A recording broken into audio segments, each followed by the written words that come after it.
What's going on, ladies and gentlemen? Maximus Keys back with a brand new episode of Genre Evolution, ladies and gentlemen. I would like to humbly thank everybody for pressing this video, and I also like to ask everyone to please like, subscribe, and send this video to everybody that you know, and make sure you press that notification bell so that way you can catch an update for every video. So without any further ado, let's get to the video, shall we?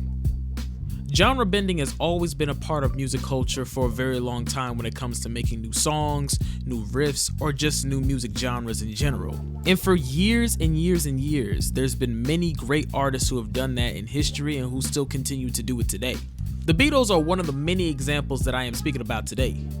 Back in 1967, the Beatles had released one of their greatest albums in the world, Sgt. Pepper's Lonely Hearts Club Band. That specific album would be genre bending central, and the different genres that the songs will be mixed with will be blues, pop rock, and even mixtures of indie and Hindu music. Oh yeah, and let's not forget some of the classical pieces that you could hear on some of the songs on the record as well, especially on the very last song of the album. Because of the success of the album and everything that was put into the record, that is considered one of the most iconic records of the late 60s within rock and roll history. And within the late 60s era, within the psychedelic rock movement, different artists would be involved in the genre bending trend, as well as the early 70s, and artists that understood that throughout the late 60s and early 70s would be the Jimi Hendrix Experience, the Rolling Stones, Cream, Funkadelic, and even the Doors. Now let's go into deeper context about the Doors and how they would genre bend.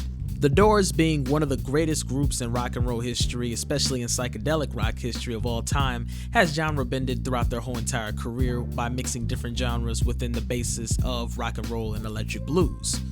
An example of that observation would be one of their biggest songs titled Break On Through. Ray Manzarek has spoken about how he was inspired to create the riff for Break On Through on the keyboards. He would be inspired by Ray Charles, a song in particular titled What I Say. He would take the R&B and soul inspired riff, and at the same time of him playing the R&B and soul inspired riff, he would mix it with Latin keyboard progression. Latino.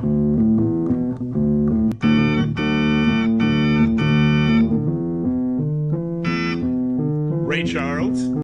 The drummer for the Doors, John Densmore, would actually do a very similar thing, only this time with drums.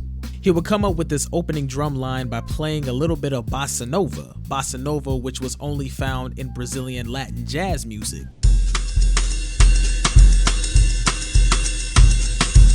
And at the time, it wasn't very common to hear something like that in intense rock and roll. Lead guitarist of the Doors, Robbie Krieger, will go back to his blues roots and will be inspired by a song by the Butterfield Blues Band to come up with the rhythm guitar riff titled Shake Your Money Maker. And with his guitar playing, it just goes back to gritty electric blues.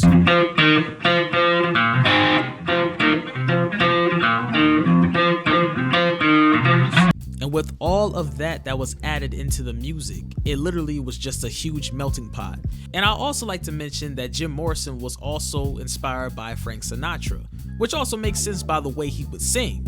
So that right there, with the Frank Sinatra influence, mixed with some Latin jazz influence, mixed with some R&B and soul influence, also mixed with electric blues influence, you get the song Break On Through to the Other Side, which ever since then has become a classic rock anthem for the Doors. Jazz music has also went through an interesting evolution throughout the late 60s and early 70s as well. Let's talk about Miles Davis for a second, who is one of the greatest jazz trumpetists of all time. Miles Davis would become a product of his own environment. I think all of us jazz lovers, or all of us music lovers, period, who just love music, already know about Miles Davis, about how he first came out with the nice fresh suits, with the nice fresh dress shoes, and all that, just nice and clean cut. However, that will be thrown out the window very soon. Soon in his life, he would meet a woman by the name of Betty Davis, who would actually help inspire his brand newfound image of the late 60s and early 70s. Side note, Betty Davis was the first lady of funk. Rest in peace to her.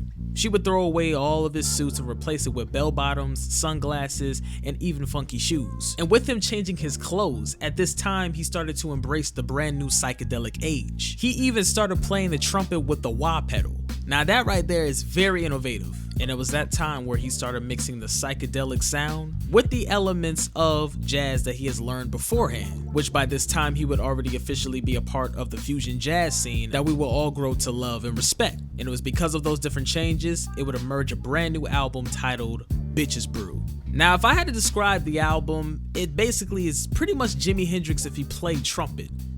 It's that freaky, it's that wacky, it's that trippy. Throughout 1969, going on throughout the whole entire decade of the 70s, Led Zeppelin would also be a part of this genre-bending spree. Led Zeppelin's first two records, titled Led Zeppelin 1 and 2, would be a mixture of electric blues-based hard rock with elements of folk, as well as elements of R&B and soul. John Paul Jones would even have elements of James Jamerson Motown-influenced bass guitar playing, as well as having blues-based organ, which would help out their diversity skills as musicians and music lovers. Robert Plant would have an R&B soulful-based voice. Jimmy Page would play the electric blues and folk like crazy, and John Bonham would have elements of jazz within his drumming. However, it wasn't until 1970 where Led Zeppelin officially started embracing their genre-bending skills. Led Zeppelin 3 would officially come out, and it was this album that literally was nothing like their first two achievements. The album was very unusual in the best way possible. Led Zeppelin opens the album up with the Immigrant song, a hard rock classic. Then when you start listening to the rest of the record, you can hear folk, traditional blues, bluegrass, and even elements of country within the music as well, and trickles of R&B here and there. Songs like Out on the Tiles, Since I've Been Loving You, Gallows Pole, and even Friends would show that as an example. They would continue genre bending throughout the rest of the 70s with all of their great records. Their untitled record, which we will all know today as Led Zeppelin 4, would maintain the pocket of hard rock, electric blues, and old school rock and roll. Houses of the Holy would be diverse between hard rock, R&B, and even funk and reggae. Dire Maker would be one of the songs that would have straight reggae vibes, probably one of their best songs that they've ever made, while the song The Croonge would be a heavy funk masterpiece influenced by the respect towards James Brown, which is why Robert Plant says on the song, "I'm just trying to find the bridge." Physical Graffiti will also have these elements as well. And I think it's safe to say by 1975 on the Physical Graffiti album that they had somewhat of a prog rock sound. Look up the song Kashmir and you'll see what I mean. But it was because of these many things that they would do within genre bending and diversifying their skills that they wouldn't even be considered as just a regular hard rock band or just a hard rock band at all. Because they literally did everything. The 80s would take on these examples as well, specifically with artists like Prince and the Revolution, Rick James and the Stone City Band, and even Run DMC and the Beastie Boys. Rick James would mix the rock and roll energy with the heavy funk attitude in the music with R&B vocals, and because of the energy of his band, as well as him mixing his vision with all these different music genres, he would coin a brand new term titled punk funk.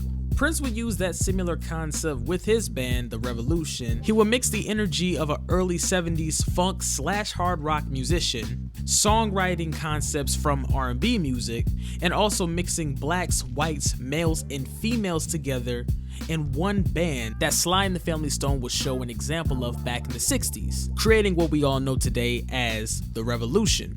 Run DMC and the Beastie Boys would help merge rock culture with hip-hop culture of that same time as well in the 80s.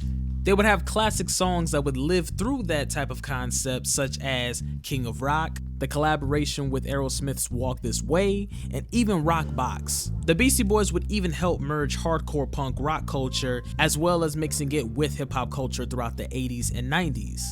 One of the examples of that statement would have to be one of their biggest songs off of Check Your Head, titled What You Want.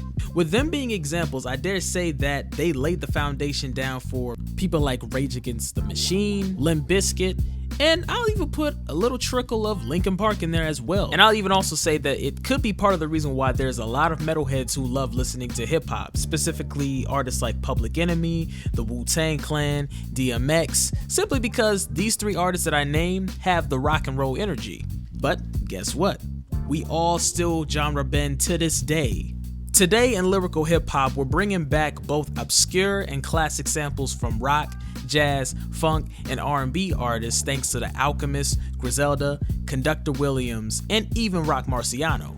We have a lot of lyrical MCs who are rapping over 70s heavy metal samples. Even one of the greatest bands of this generation, Greta Van Fleet, has genre bended on a lot of their songs. And in past interviews, they've always spoken about their eclectic music tastes and their influences from their music tastes, from Elmore James to Bob Dylan to even Aretha Franklin. And Bruno Mars is also known for genre bending as well. Before he joined Silk Sonic, he's messed around with different genres from disco, pop, funk, and even elements of hip hop here and there.